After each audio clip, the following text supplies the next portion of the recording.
ñoo ñu gis le maire Barthélémy Dias moo ñuy dellu ba mu waxtaan ak gendarmerie ba pare. alors oto Barthélémy Dias dañ ko door lacrymogène mu toj comme nu ngeen ko gisee nii oto bi dañ ko door lacrymogène mu toj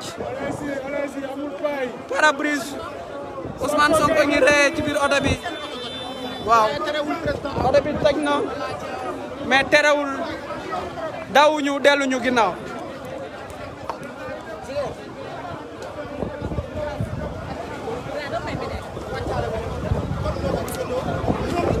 comme nu ngeen ko gisee pare-brise oto Barthélémy Dias toj na yéen a ngi seen le président Ousmane Sonko ci biir.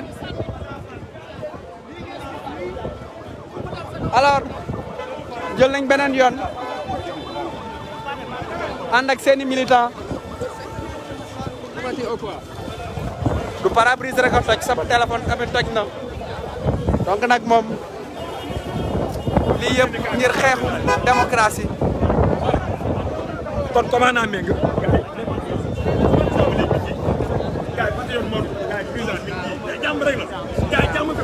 alors Barthélémy Dias ak garde corps bi ñoom imam ñi koy lijjël ñoo ngi annoncé que dafa am garde corps bu ñu jot a laal ak bal blanc donc nag loolu rek ay dégâts parce que comme noonu ko gisee nii pare-brise oto Barthélémy Dias dañ ko toj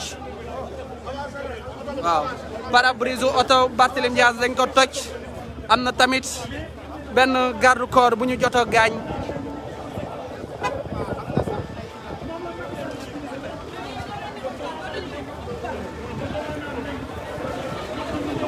alors donc ñu ko gisee nii Barthélémy Dias ne quitte pas Moussa ne quitte pas Barthélémy Dias ànd nag le maire le président Malick Gakou jël beneen yoon.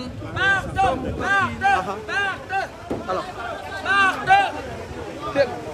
teel ma rek ma wax téléphone allo monsieur Faye. bien merci. voilà.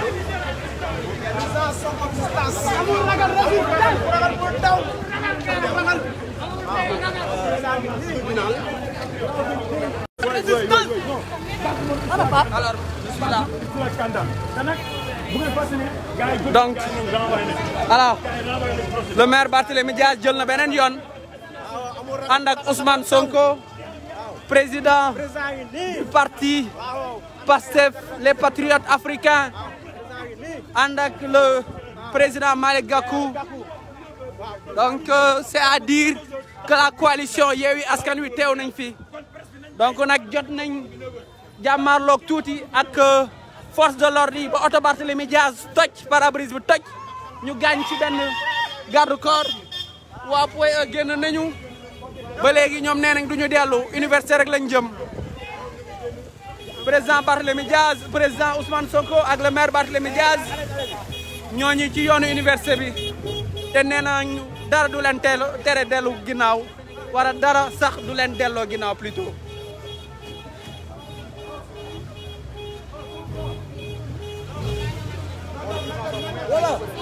alors comme nu ngeen ko gisee nii impactu lacrymogène bee ngi nii ci oto bi.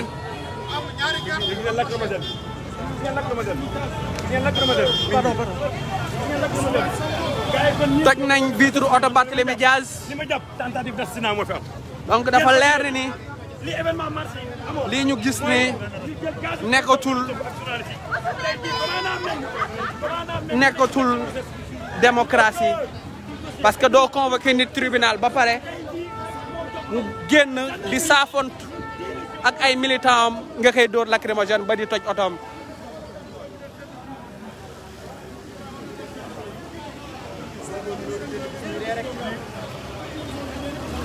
chemise bu weex. dafa mel ni comme ni ñu koy waxee campagne bi commencé na. mu ngi noonu. ñooñu seen le maire Barthélémy Dias ci biir di waxtaan ak son grand frère le président Malick Gakou président du grand parti.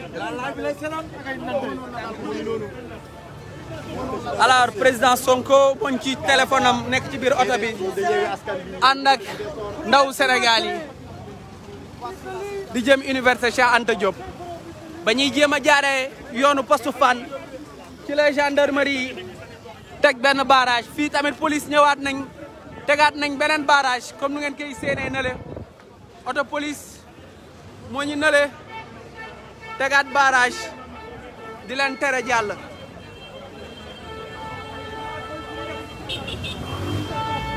alors barrage bi dafa mel ni ndaw yi ñoo ngi koy jéem a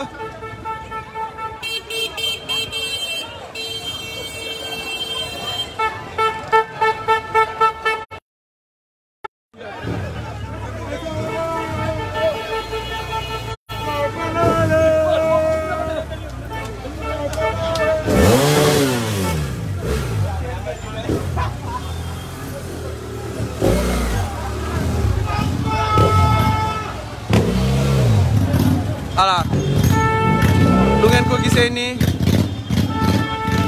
Barthélémy Diaz moo ñu wax ak ñoo ñu wax ak policiers yi voilà waa sey nag ñu ngi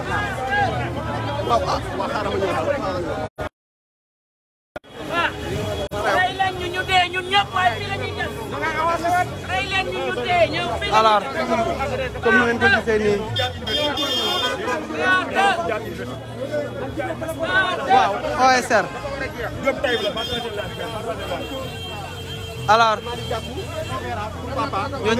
ñooñu gis le maire Barthélémy Diaz di wax ak sécurité am di wax Barthélémy noonu di wax ak sécurité am le maire Barthélémy Diaz di wax ak sécurité am di wax ak sécurité am alors le maire Barthélémy Diaz ci oto bi ànd ak Ousmane Sonko di jaar ci mbedd Point E yi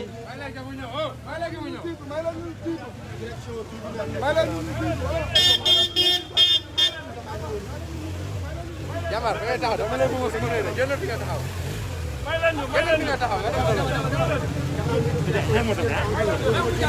alors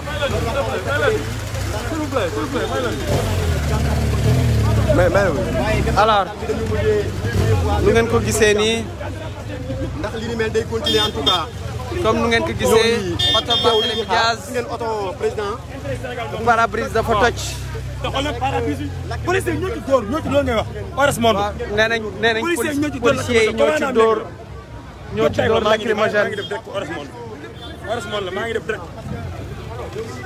neen Assane ne ko bu bàyyi woote bi voilà donc comme nu ngeen ko gisee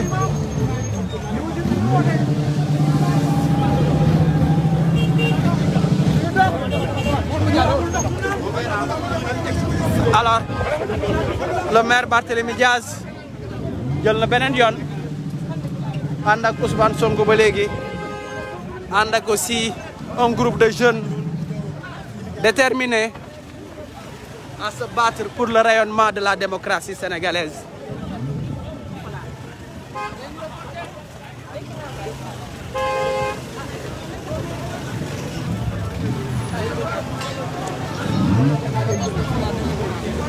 Donc, pour ceux qui nous suivent depuis la page Barthélémy Diaz, l'officiel, le maire Barthélémy Diaz, accompagné d'un groupe de jeunes du président du grand parti Malick Gakou et de ses enfants, des enfants du maire Barthélémy Diaz.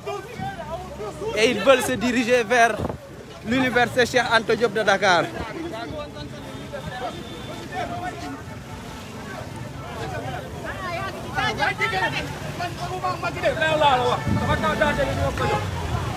Alors yéen yàlla ko gisal seen bopp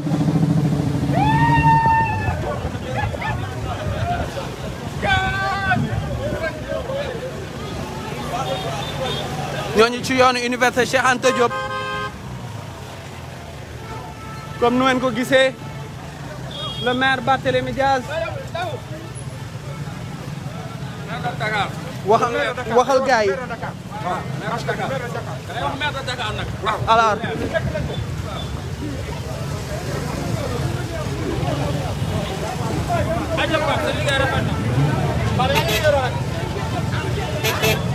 alors comme nu ngeen ko gisee convoi bi moo ñu continué di dem bañ a dellu ginnaaw jëm université Cheikh Anta Diop.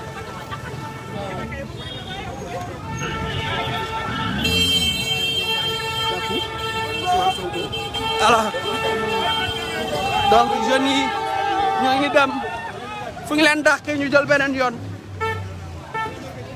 fu ñu leen dàqee ñu jël beneen yoon. Cheikh câble bi la batterie est faible ci bay fa ay wëral ba son.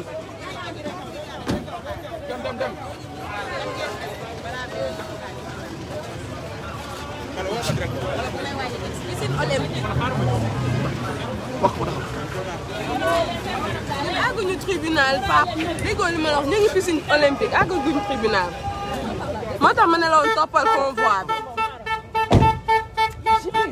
waaw dañu toppoo convoi bi justement boo toppoon convoi bi di nga xam ne nekkuñu tribunal ñoo ngi point E ba léegi. donc ñooñu ci convoi bi ba léegi jëm université Cheikh Anta Diop de Dakar. jëm université Cheikh Anta Diop de Dakar.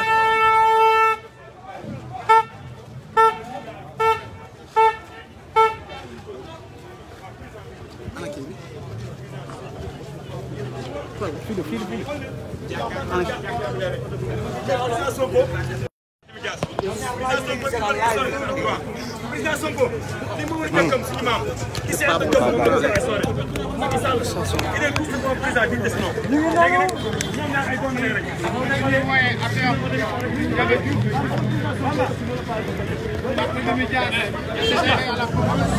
rek am réaction de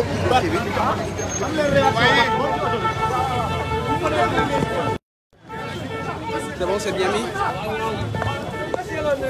Alors, nous nous excusons pour... c'est le Messi. Comme on l'appelle, c'est les aléas. C'est les aléas du direct.